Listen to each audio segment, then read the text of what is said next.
Y ya estamos con Álvaro Carballo, que tiene esta noche historias propias, pero además, como siempre, nos trae la recomendación de un buen libro de autor nacional. ¿Cómo andas, Álvaro? Muy bien, ¿cómo andas tú? Bien, bueno, en realidad no es siempre autor nacional, en este caso sí. En este caso sí. Es una, ¿cómo llamarlo? Es una novela histórica, si se quiere, porque tiene una investigación muy profunda atrás, tiene mucho dato que se descubrió específicamente además para escribir esta novela, que se llama Gloria y Tormento. Es la novela sobre la vida de José Leandro Andrade.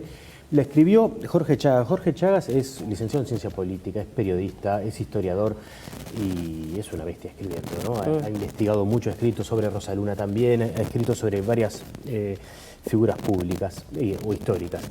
En el caso de la novela de Andrade es buenísimo porque rescata una figura, yo te decía recién, es como... Me sale hacer una comparación con la vida de Maradona. ¿Por qué? La vida de Maradona es el tipo que sale del lugar así súper humilde y llega a la ultrafama sin tener las herramientas para manejar todo el suceso que se había generado a su alrededor. Sí. A José Leandro Andrade le pasa, su circunstancia es parecida. Su padre era esclavo, había llegado de África. Nace sobre fines del 1800 o principios del 1900, no se sabe, lo anotan en octubre, 1 de octubre de 2001. Pero no se sabe su fecha de nacimiento. Se empieza a destacar como atleta y como jugador de fútbol. Empieza jugando en clubes más pequeños, pasa a jugar a Peñarol, pasa a la selección uruguaya, sale campeón de América, lo denuncian otros países, decían que Uruguay estaba incluyendo africanos en su equipo. Sí, claro, además en un momento donde, bueno, pensemos que el racismo estaba como mucho más presente, ¿no? En el mundo entero en general. Fue, por ejemplo, en el caso de Peñarol, fue de los primeros jugadores de raza negra que aceptó que hubiera en el plantel. Pasa a jugar por la selección, te decía, tiene esas acusaciones, si se quiere, a nivel sudamericano.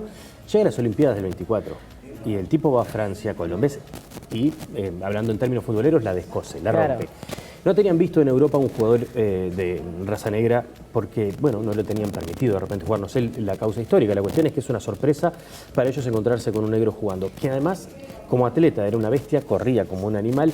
Dicen que tenía una habilidad muy grande para dominar la pelota con la cabeza. Le tiraban la pelota de cualquier lado del tipo, lo que dicen los que lo vieron, los que vieron algún video y documentos que estuvo estudiando Chagas para hacer el libro, dormía la pelota en la cabeza. Mirá. Bueno, la cuestión es que Uruguay sale campeón olímpico, que después se reconoce como un título mundial, y el jugador famoso llama la atención.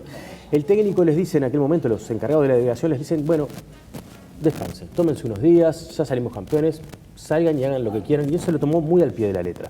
Salió a parrandear, nadie sabía dónde estaba. Muchas damas de alcurnia en Francia lo hicieron visitar sus apartamentos, para decirlo de una manera muy... Pero ya me vas a contar cómo termina este relato, porque, bueno, es muy interesante y además a propósito de esto es que luego se hace un musical. Acá tuvimos en realidad a los intérpretes, el director de este musical, basado en este libro y en la vida de este hombre. ¿Qué es lo que pasa cuando a él le dan esta libertad y comienza a... Sale a meter noche en Francia. A meter noche en Francia, digámoslo así. En la década del 20, en una Francia que estaba explotando también culturalmente, ¿no? Bueno, en realidad era como una meca y era ¿cómo decirlo? A ver, el Faro Guía, por ejemplo, en el que se fijó Varela para la reforma de la educación en Uruguay y demás. O sea, Francia estaba en el centro de la movida cultural y él sale a trillar la noche. Parece que además era un gran bailarín de tango, además de ser un gran futbolista, era un gran bailarín de tango. Entonces anduvo, en la jerga de la época, los piringundines tangueros bailando, pero con damas de alcurnia.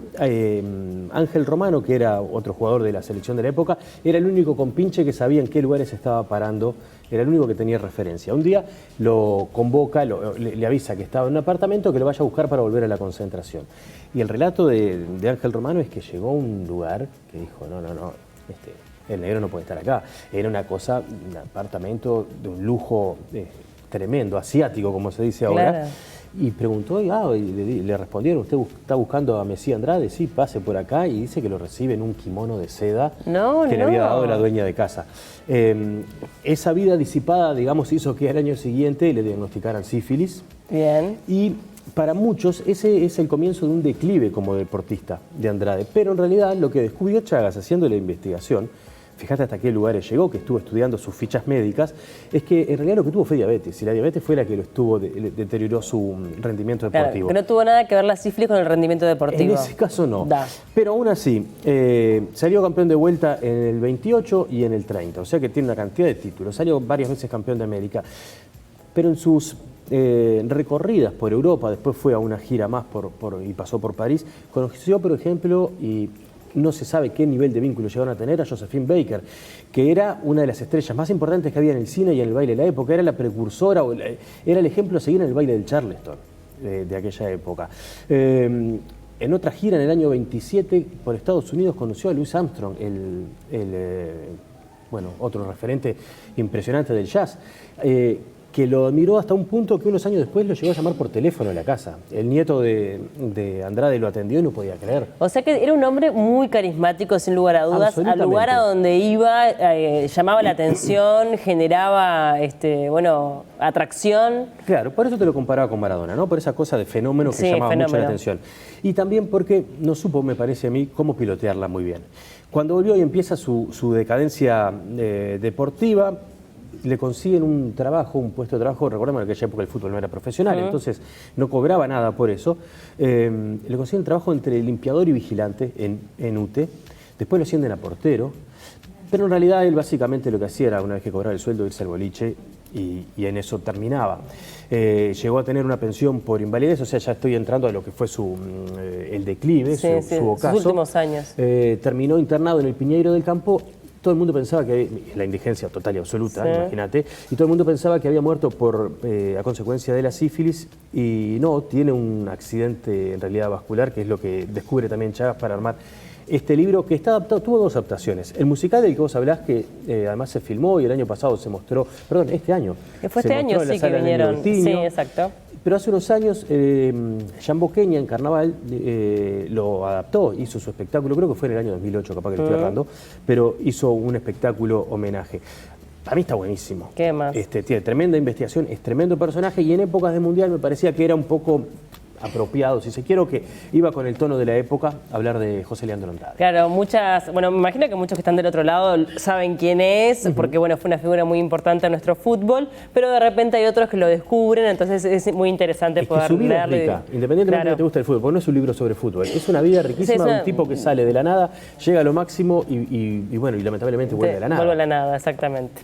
Había muchos mitos alrededor de él y demás que en esta novela quedan, esta novela que insisto tiene una investigación y es muy sólida a nivel documental, quedan muy bien contados. Gloria y Tormento, la novela de José Leandro Andrade, de Jorge Chagas. Esto es en todas las librerías del país, me imagino que lo pueden encontrar, por ¿no? Fin de Siglo. Buenísimo. Bueno, hoy de noche, Juan Casanova. Juan Casanova, que te anduvo visitando los otros días. Sí, estuvo acá también, la verdad, muy lindo charlar con él. Muy agradable. Tiene un show este jueves, creo que era en la Trastienda, si no me falla la neurona, que se llama Poesía de Guerra.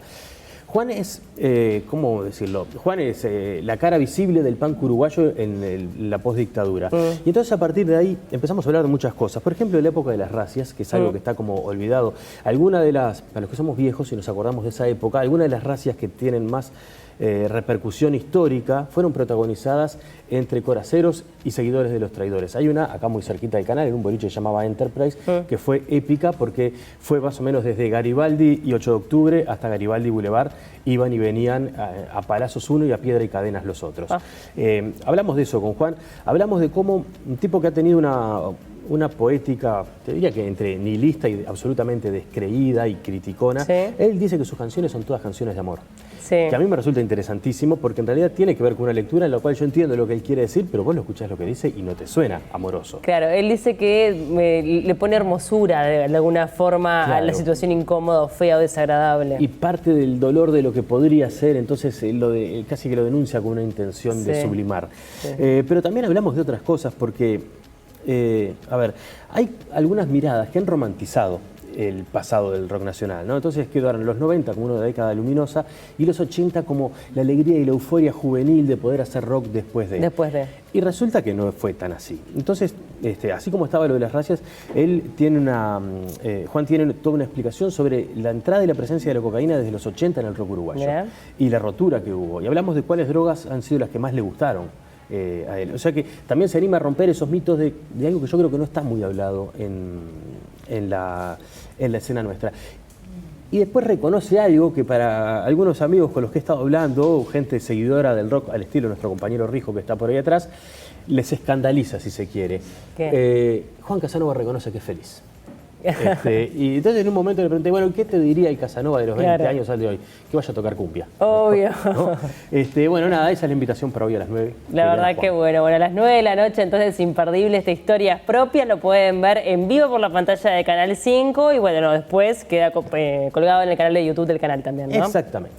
Muchas gracias, Álvaro. Pero gracias por abrirme la puerta. Por recibir, por traernos este libro que está buenísimo y también por contarnos lo que viene esta noche. Hacemos una pausa, ya venimos para el cierre y nos adelantamos a lo que será la próxima hora del living.